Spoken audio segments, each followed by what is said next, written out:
Happy New Year, everybody. Dan Illman here with the DRF Bets Race of the Day for New Year's Day 2019. It's race number 8 at Aqueduct. It's a one-turn mile, and it's the $150,000 Jerome Stakes. These newly turned 3-year-olds taking baby steps, perhaps, on the New York road to the Kentucky Derby. You can download free formulator past performances for this race on the Race of the Day event page at DRF.com. Handicap along with me. We'll take the field in post-position order, beginning with the number 1, Direct Order, who is stretching out for the first time in his career after 4 sprint races. I'm not worried about the distance. His sire, New Year's Day, won the Breeders' Cup Juvenile, and this dam's a half-sister to Cogburn, a multiple stakes winner on the turf, who won one of those stakes at 11 furlongs. Direct Order is coming into this race hot. He's won 2 in a row, and I think he's overcome some moderate to slow pace situations in those 2 races. And in this year's Jerome, it looks like he's going to catch a field with some pace. I just didn't love the field he beat at Aqueduct on November the 29th. A couple of horses have come out of that race. They have not run very well. And I wonder if Direct Order, even though he is upwardly mobile for a very good trainer in Jason Service and might get the right pace scenario, I wonder if this race might be a little bit too tough at this time. I would use him underneath in single race exotics. The number 2 is Family Biz, another horse stretching out off 4 sprint races. This is a son of Fed Biz. The dam was a stakes-placed dirt sprinter, a very precocious runner. But this horse really improved with the addition of Lasix last time out. It was a good racetrack, and he seemed to really take to that wet track. But he ran well, and he beat a horse that came right back to win in fast time. The runner-up came back to score in a maiden special with an 85 Beyer speed figure. Family Biz is the kind of horse that would benefit from a good pace up front. He's another sort of late-running one-turn type, and the pace situation might benefit him. And like Direct Order, it seems like his Beyer speed figures are solid and slowly improving. I think Family Biz is going to run pretty well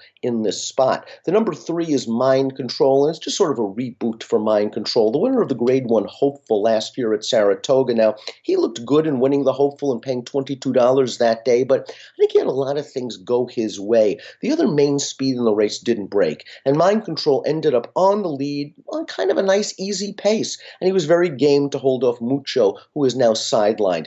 After that race, the Connections wanted to stretch him out gradually in preparation for the Breeders' Cup. They wanted to run him in the Grade 1 Breeders' Futurity at Keeneland, but he came down sick before the race. He missed the race, and he came into the Breeders' Cup Juvenile off a 2-month layoff, and it was just too much for him against better horses. He's now turning back in distance. I like that for Mind Control, but I think we still have to find out how good Mind Control really is, and I think he's going to get bet because people are going to see that G1 stakes win right next to his name. He's going to show some pace in this spot, but there are also some other speeds. We'll see if he gets the mile in that situation. The 4 is Our Brain Trust, who won his first 2 starts as a very early 2-year-old, including winning the Tremont back on June the 8th. He came off of a long layoff last time out and ran a very promising race. Off a 6-month benching, he ran second in Maryland, and the winner of that race came right back to win on Saturday, the Heft Stakes with an 88 Beyer speed figure. So that Maryland bred can run a little bit, and Our Brain Trust made him work in the stretch despite the layoff. He figures to be primed in his second start of the form cycle. He's kind of got a turfy pedigree. He's by Freud. There's a lot of turf in the female family, but that just makes me think this 1-mile distance won't be a problem, and he is versatile. I think there's a very good situation that he's sitting 3rd and 4th behind the speeds, ready to pounce when they swing into the stretch. The number 5 is Gates of Dawn, who sold for $425,000 back in April of 2018. He was beaten by Direct Order in his career debut, but Direct Order had more experience than Gates of Dawn, and maybe Gates of Dawn just needed that race. He showed big speed in his second lifetime start. Timeform US has color-coded those pace fractions red, indicating it was a fast pace. Gates of Dawn went gate to wire, and the runner-up that day then shipped to New York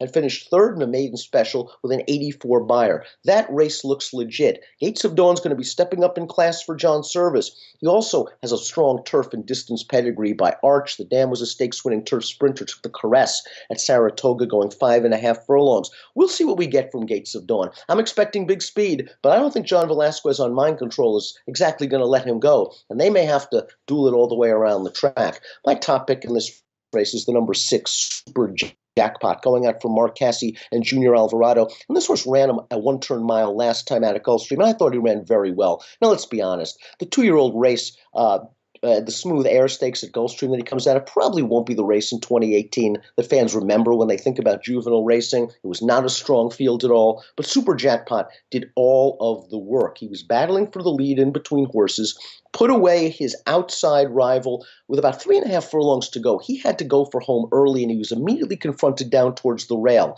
They turned into the stretch together. He put that horse away, but then here came the odds-on winner, Garter and Ty, who just got super jackpot in the shadow of the wire. He's got a beautiful pedigree. He's a three-quarter brother to the multiple Grade 3 stakes winner and millionaire Awesome Slew, whose best work came at these longer one-turn races. Super jackpot and draws a really nice outside post position. I think Mind Control and Gates of Dawn are going to go. I think Super Jackpot might be sitting third or fourth while in the clear and away from traffic issues, ready to pounce on the turn. He'll be my top selection. I like that he sort of won the duel and lost the war last time out. Super Jackpot's my top pick. I'm going 6, 2, 1, and 4 in a fun edition of the Jerome Stakes. Happy New Year.